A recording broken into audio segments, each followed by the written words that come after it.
네, 안녕하세요. 오늘은 중국회계 쪽에서 우리 자본 쪽 파트 하겠습니다. 자본 파트는 우리 이제 세무사, 회계사, 감정평가사 양 3개 시험 모두 공이 매년 한 문제는 나옵니다. 한 문제 정도 나오고 난이도는 어렵게 낼 수 있는 분야가 아닙니다. 어렵게 낼 수 있는 분야가 아니고 여러분들이 어느 정도 공부를 하게 되면 모두 맞출 수 있는 문제 정도의 레벨로 나옵니다. 그리고 중요한 그 시험 문제 나오는 토픽은 자기주식 파트가 제일 중요하고, 그 다음에 이제 이익경험. 이익경험은 이제 자본의 총계를 구하는데, 이익경험은 이제 우리나라로 치면 이제 이익경험 처분 명세서라는 게 주석 파트에 있습니다. 그래서 이익경험은 이제 미처분 기초 미처분이 있고, 단기 미처분에서 이제 들어온 200이라고 하는데, 우리가 200. 단기 처분액 하면 이제 차기 6월 미처분 이익경험이 있습니다. 그래서 이 파트를 여러분들이 알고 있는지를 물어보고 있습니다. 근데 나머지는 뭐 크게 나오는 파트는 없어요. 그래서 예전에는 이 자본금 쪽에서 이제 우선주가 나오고, 우선주와 관련된 이제 배당 같은 것도 나오고 그랬었는데, 그런 최근에 문제는 스타일은 거의 안 나오는 것 같습니다. 거의 자기 주식 위주로 나온 것 같고, 그리고 실제 실무에서도 자기 주식은 빈번히 나옵니다. 오늘 하는 파트나 여러분들이 시험 문제에서 접하는 자기 주식 그 사례는 실제로 이제 우리 그 실무에서도 코스닥이나 코스피 있는 상장 많은 회사들이 자기 주식은 관련된 사례가 많이 나오고 있기 때문에 중요한 파트입니다. 그래서 시험 문제도 중요하고 여러분들이 실무 쪽에서 들어갈 때도 상당히 중요합니다.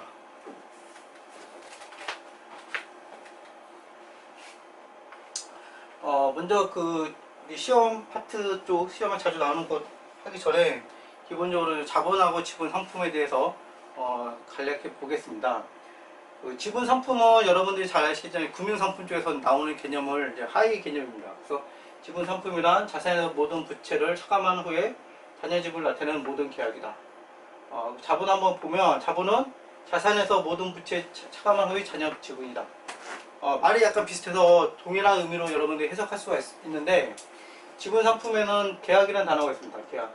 잔여 지분 중에서 계약. 그다음에 이제 자본이라는 거는 잔여 지분이 되어 있습니다. 그래서 자본은 개념을 따져보면 자본은 지분 상품과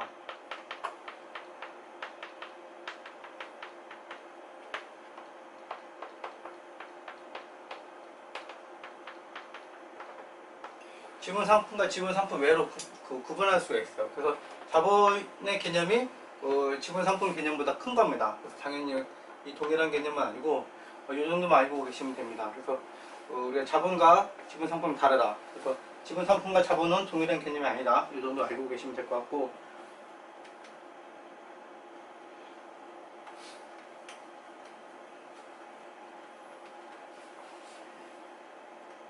그 다음에 자본의 재무 상태표 표시는 여러분들이 이렇게 아시겠지만 국제회계 기준을 따르는 그 기준서를 보시면 어떻게 이제 표시하라 이런 거 명확한 기준은 없습니다. 회사에 맞게 하라는 게 되어 있고, 그 다음에 우리나라 일반 회계 기준에서는 자본을 표시를 이제 자본금, 그리고 나머지 자본이익금,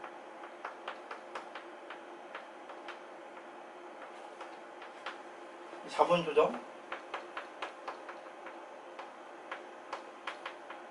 기타 포괄,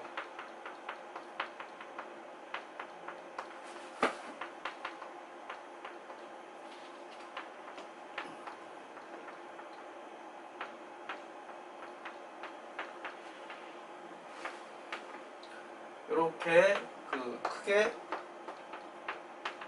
5가지 구분으로 쪼개져 있습니다. 자본금, 근데 자본을 여러분이 아실 때는 자본은 우리가 이제 규정이 회계 기준도 당연히 있지만 자본의 상위 영향을 주는 데는 상법입니다. 상법. 그래서 상법을 어긋나서 여러분들 회계 처리가 없습니다. 이게 이제 가장 중요한 겁니다. 그래서 회계 기준은 말 그대로 회계 기준인 거고, 회계 기준이 상법에 어긋난다 그러면 상법이 더 우선시 되는 거예요. 이건 좀 알고 계시면 됩니다. 그래서 자본에 대해서 좀 더 정확한 이해를 하시려면 상법의 이제 주식해석편 정도를 이제 보고 오시면 주식해석편에 자본 파트가 있습니다. 그쪽을 보시면 이해하는데 좀 쉽게 될 수가 있습니다. 자본금은 이제 법정인 자본금으로 하죠. 그래서 이제 보통주 자본금하고 우선주 자본금이 있습니다. 이 정도 있고, 그다음에 자본이여금은 증자나 감자, 주주와의 거래, 중요한 말이 이제 주주와의 거래입니다. 주주와의 거래에서 발생해서 자본을 중요한 말이 이제 증가입니다. 증가시키는 잉여입니다. 그래서 자본이여금 항상 양수입니다. 자본의 증가만 가져오는 거. 이게 제일 중요한 겁니다. 그래서 주주 간의 거래에서 자본의 증가를 가져오는 거는 자본이여금이 되는 거예요. 그래서 여러분들이 이제 주주 간의 거래는 그 일반 회사가 우리 법인 엔티티가 이제 거래가 있는데, 크게 일반 우리 이제 정관상의 영업상의 거래, 일반 거래라고 표현할 거예요. 일반 거래가 있고 주주와의 거래가 있는 거예요. 일반 거래는 이제 우리가 이제 포괄손익 계산서에 다 들어가는 겁니다. 그래서 당기손익 쪽에다 기타 포괄손익 쪽에 다 들어가는 거고, 주주와의 거래는 대부분 이제 자본에 바로 직접 인식하는 겁니다. 요거 여러분들이 이제 기본적으로 알고 계셔야 되는 거고, 주주와의 거래이기 때문에 주주와의 거래인데, 우리가 주주와의 거래에서 이제 양의 그 자본을 증가시키는 거래가 있을 수 있고 자본을 감소시키는 거래가 있을 수 있습니다. 그래서 자본을 증가시키는 거래는 자본이여금이 되는 거고, 자본을 감소시키는 경우는 자본조정 쪽으로 가는 겁니다. 주주와의 거래 같은 거 대표적인 게 합병하고 이제 분할입니다. 합병하고 분할은 뭐 이익의 합병 차익, 합병 분할 차익이 발생할 수도 있지만 이제 차손이 발생할 수도 있어요. 손해를 볼 수 있으면 이쪽 자본조정 쪽으로 가는 겁니다. 그래서 중요한 거는 이제 증가시키는 잉여금만 가는 겁니다. 그래서 주식 발행 초과금, 자기 주식 처분이 감자 차익, 이익만 들어가는 겁니다. 자본조정은 개념적으로 보면 자본거래에 해당하나 최종 납부된 자본을 볼 수 없거나, 그러니까 얘를 볼 수 없는 거예요. 얘를 볼 수 없거나, 그 다음에 자본의 가감 성격으로 자본금이나 자본이용을 분리할 수 없는 항목, 그러니까 이쪽으로도 못 가는 거예요. 이쪽으로 못 가고, 그 다음에 자본거래이기 때문에 당연히 여기는 안 가는 거예요. 자본거래이기 때문에 여기 일반 거래이기 때문에 기타 포괄하고 임의용은 여기 있고, 자본거래이기 때문에 4번, 5번 당연히 못 가는 거고, 그 다음에 1번, 2번도 못 간다. 1번, 2번도 못 간다고 써있어요. 그러면은 갈 수 있는 데는 이 자본조정밖에 없어요. 그러니까 자본조정은 플러그인 성격이에요. 어디로 가야 되나? 1번 해당 안 돼. 2번 해당 안 돼. 4번 해당 안 돼. 5번 해당 안 돼. 그럼 자본조정 가는 거예요. 그러니까 자본조정으로 가는 거라고 정해진 게 없어요. 정해진 게 없고 1, 2, 4, 5번이 해당 안 되면 그냥 5번으로 가는 거예요. 아니, 1, 2, 4, 5번이 안 되면 그냥 자본조정 가는 겁니다. 자본조정 약간 임시 성격이 있는 거예요. 보시면 자기주식이라든지 출자전 채무, 감사처손 이런 것들이 있습니다. 자본조정에 대한 성격을 좀 명확히 알고 계시면 좋습니다. 네, 기타 포괄손익 누계액은 우리 이제 자산부채 쪽에서 이제 단기손익으로 가는 게 일반적인데, 자산부채 변동이 단기손익 쪽 가는 게 일반적인데, 단기손익 하지 않고 이제 포괄손익으로 가는 부분이 있습니다. 그래서 그런 분들은 그런 것도 이제 기타 포괄손익 누계액으로 되어 있습니다. 얘는 자본거래가 당연히 아닙니다. 근데 잉여금은 뭐 여러분이 잘 아시겠지만 이제 자산 손익계산서 보고된 손익하고 그다음에 이제 수익 비용하고 이제 차이가 되는 거죠. 그래서 그게 이제 단기손익이 되는 거고, 그 다음에 단기손익이 누적된 단기손익이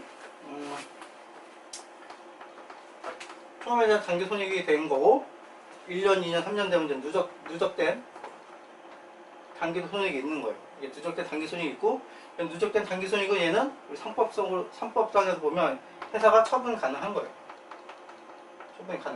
처분 가능하기 때문에 우리가 이제 배당으로 줄 수가 있고, 일단 다른 목적으로 적립할 수가 있어요. 이런 식으로 이제 잉여금은 그런 식으로 되어 있습니다. 그래서 보시면 주주에 대한 배당을 할 수가 있고, 누적된 금액에서 배당할 수가 있고, 자본금으로 적립할 수가 있고, 자본금으로 할 수가 있고, 그 다음에 자본조정 항목의 삼각등으로 처분된 금액을 할 수가 있습니다. 무슨 말이냐면 우리 자본조정 쪽에 이제 차손 같은 합병차손, 주식 할인 발행 자금 이런 것들이 있으면 얘네들을 이제 제거해주는 용도로도 사용할 수가 있습니다. 요게 이제 그런 말입니다. 그래서 잉여금은 배당할 수가 있고 자본으로 전입할 수가 있고 자본 조정 쪽에 있는 것들도 제거할 수가 있고 이런 쪽으로 이제 사용할 수가 있습니다. 그래서 상법에서 보면 잉여금의 처분은 그나마 이제 좀 그 권한을 좀 회사한테 좀 유도를 줬는데 자본금하고 자본 잉여금 같은 경우는 회사의 자본 충실 제도가 있어서 엄격하게 사용 같은 걸 제한하고 있습니다. 먼저 자본금 보겠습니다.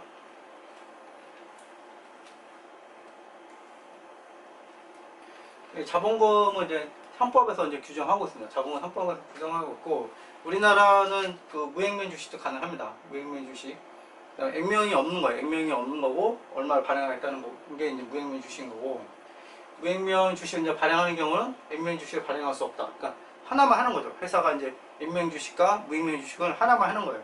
두 개 다 할 수는 없고 하나만 하도록 하게끔 되어 있습니다. 그다음에 액면 주식은 당연히 이제 균일해야 됩니다. 그래서 어떤 거는 뭐 100원, 액면 주식 100원권, 액면 주식 1000원권, 5000원권 이런 식으로 하지 말고 균일하게 해야 된다는 거고 되었습니다. 그래서 액면 주식은 한 주의 금액은 100원 이상으로 해야 된다. 그래서 그 실제 우리 상법상으로는 100원짜리 회사도 만들 수 있는 거죠. 100원 이상으로 되어 있으니까. 그래서 여러분들이 상식적으로 아셔야 될 거는 이제 해결을 하니까 액면 주식은 100원이고 무액면 주식도 우리가 허용해준다. 이건 상법에 있습니다. 상법에 있지만 해결하는 사람으로서는 이 정도는 기본적으로 이제 알고 가시면 됩니다.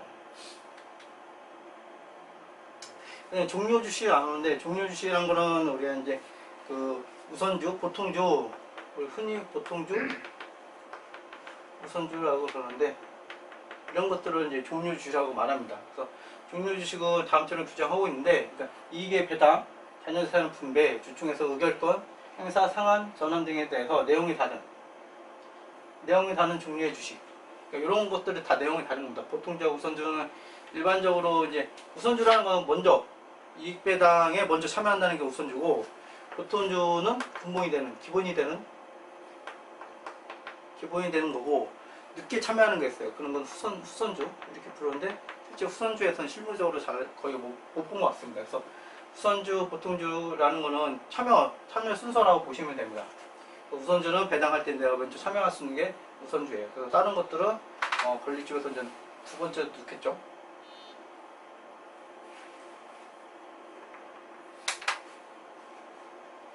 우선주는 일반적으로 이제 의결권이 이제 많이 제약되는 경우가 있고 보통주는 다 의결권이 있죠.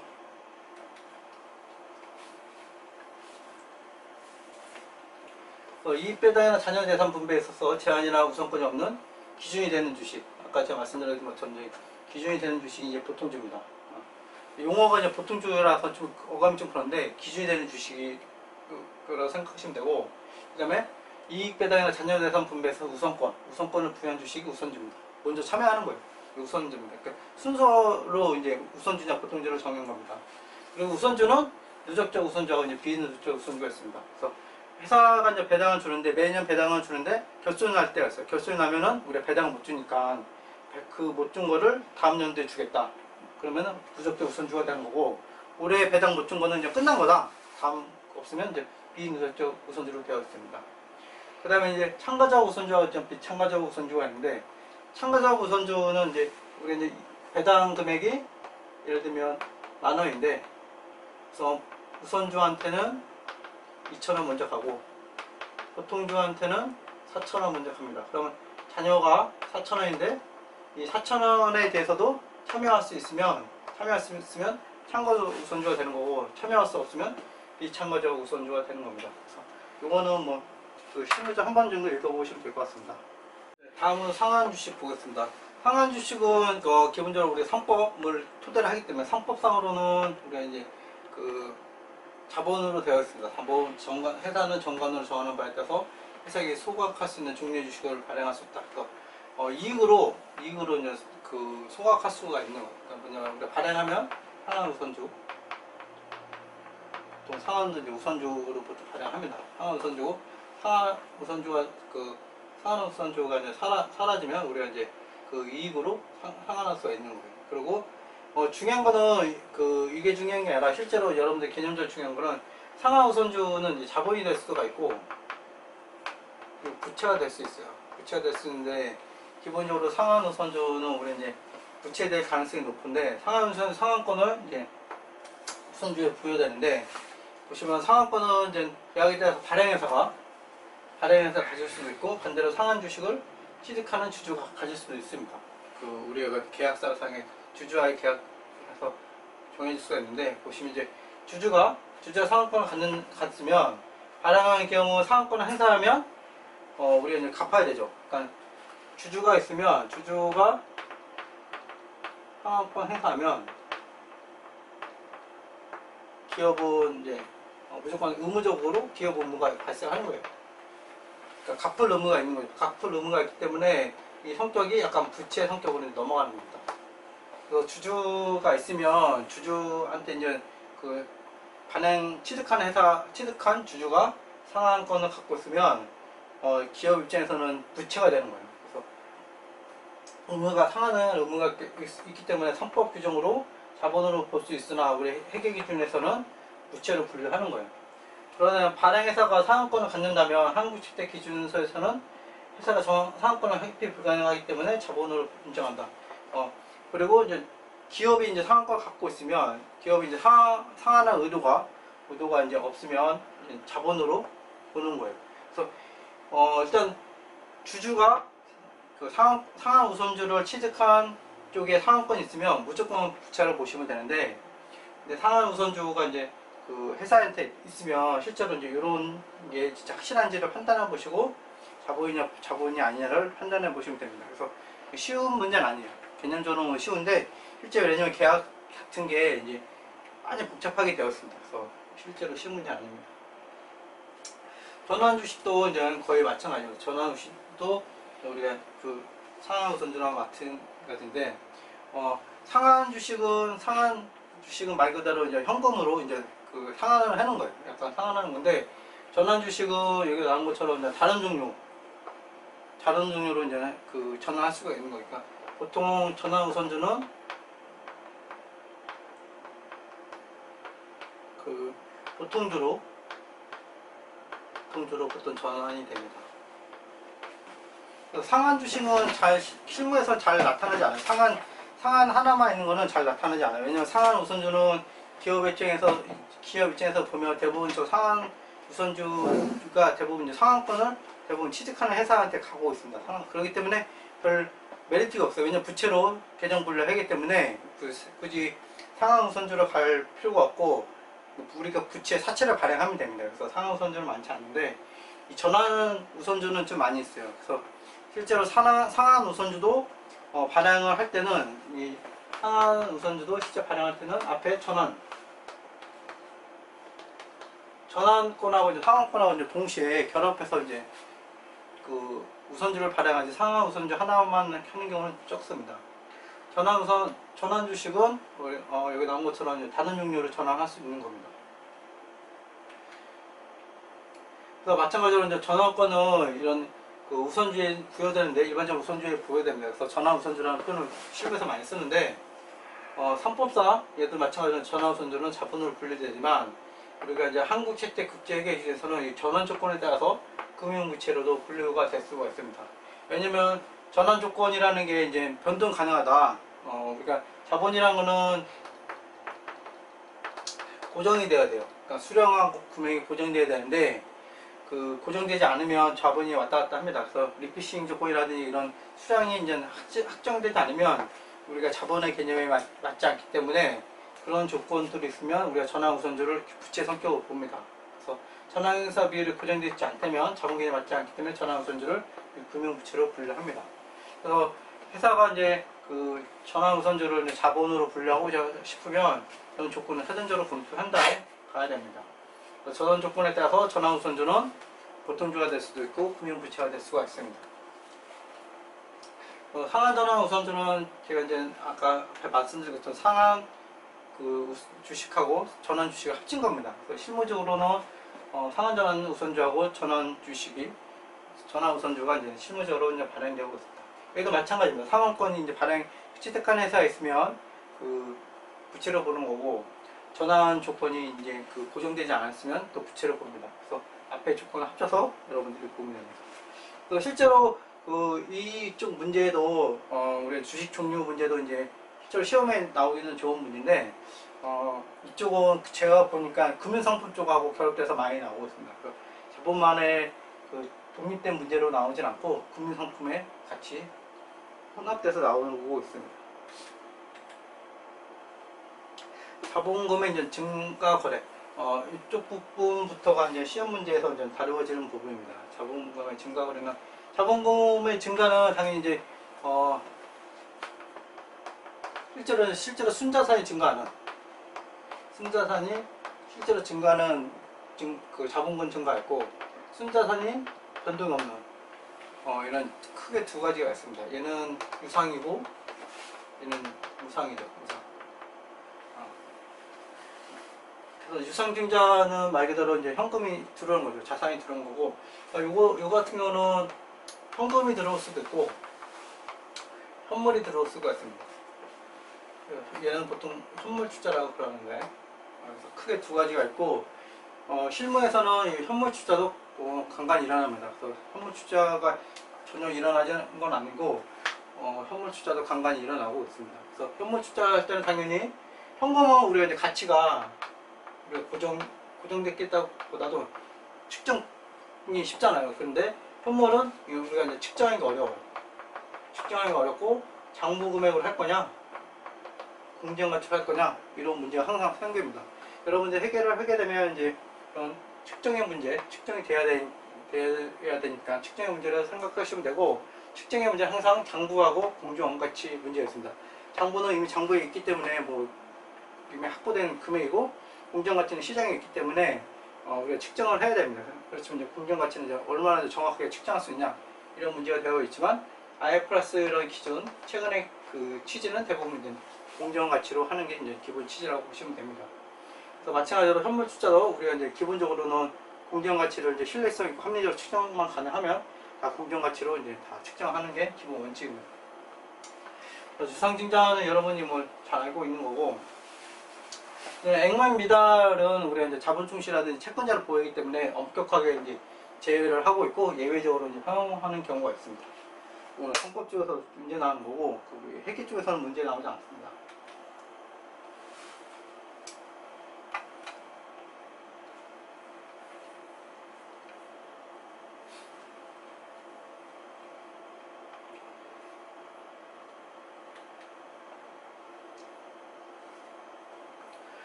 그 증자 쪽에서는 중요한 부분은 우리 유상증자할 때 중요한 부분은 유상증자라든지 자본거래 다 공통입니다. 자본거래 어떤 거냐면 이게 자본거래를 기업 단독으로 하는 게 아니라 항상 이제 금융기관, 투자기관 이런 기관을 끼고 합니다. 그래서 당연히 이제 수수료, 컨설팅, 전문기관을 끼고 있기 때문에 수수료가 당연히 발생합니다. 그럼 수수료 처리를 어떻게 하냐 이 문제가 됩니다. 그래서 일반적으로 자기 지분 상품을 발행하거나 취득하는 과정에서 원가가 발생하죠. 우리가 이제 그 자문을 일반적으로 받으니까 그래서 이제 수수료, 법률, 회계, 그밖에 자문수수료하고 인쇄비, 인지세 등 이제 포함됩니다. 이런 것들이 생기는데 이런 것들은 이제 자본 원가 거래 중 이제 자본 거래가 없었다면 회피할 수 있고 해당 자본 거래에 직접 관련돼 생긴 증분 원가는 자본에서 차감을 회계 처리한다. 이 얘기는 뭐냐면 직접 원가, 직접 원가는 자본에서 차감한다. 그러니까 무슨 말이냐면 순액으로 자본을 인식하라. 이 얘기입니다. 순액으로 자본을 인식하라는 얘기고 그 다음에 중도에 포기한 거. 중도에 포기한 우리가 증자를 하려다가 그러니까 증자 안 하기로 했어요. 그러면은 다 비용으로 처리하는 거죠. 감액 처리하는 거랑 똑같습니다. 그래서 이제 기본 우리가 이제 자산 취득할 때도 똑같습니다. 자산 취득할 때도 우리가 이런 관련된 지적 원가 비용은 자본에 업하는 거랑 똑같습니다. 팔 때도 우리가 이제 이익을 잡을 때 이런 비용들을 빼고 하듯이 기본적으로 순액으로 한다. 그래서 일반적으로 그래서 액면 발행을 하게 되면 우리가 이제 증자를 액면으로 이제 발행하게 되면 이런 수수료가 발생하기 때문에 주식 할인 발행 경우는 항상 생깁니다.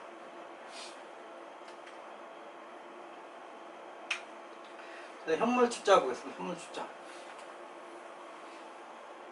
현물 투자에 대해서는 우리가 이제 기업 회계 국제 기준에서는 명확하게 나오지 않는데 우리 1100 이후 주식 기준 보상에 있냐 보시면 어떻게 나오냐면 이제 그 자본의 증가를 제공받는 제한의 용역, 이게 공정가치, 이게 이제 현물투자를 이제 추정할 수 있는 겁니다. 그래서 공정가치 한다로 되어 있습니다. 그래서 제공받는 제한의 용역 공정가치 신뢰할 수 없으면 당연히 우리가 이제 다른 의미를 하는데 일반적으로 장부 금액으로 하게 됩니다. 그래서 기본적으로 여러분들이 아셔야 될 거는 현물투자는 기본적으로 이제 공정가치를 한다는 거고, 공정가치가 없으면 현물투자했던 장부 금액으로 하는 겁니다.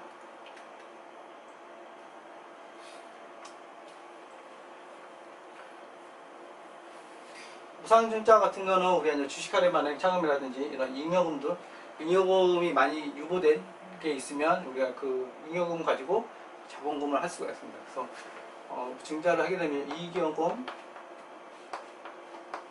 줄고 자본금 생기죠. 그래서 실제로 자본간에 이제 개정 대책이기 때문에 우리가 순자산이 늘지 않습니다. 그래서 이제 무상증자 같은 경우는 순자산이 전혀 그러니까 회사의 이제 자본구조, 재무구조에 하나도 영향을 주지 않습니다. 무상증자 중요한 거고. 근데 실제로 우리 주식시장에서는 이런 무상증자라든지 무상증자 같은 게 발행되면 우리가 주식이 이제 주가가 올라갈 수 있는 좋은 신호들을 봅니다. 주식배당도 마찬가지입니다. 주식배당도 우리가 이제 배당을 이제 잉여금을 주는 겁니다. 잉여금을 주는 거고, 그래서 보시면 이익의 배당을 실제로 발행하는 주식을 할 수가 있습니다. 그래서 무상증자라든지 주식 배당은 거의 비슷한 겁니다.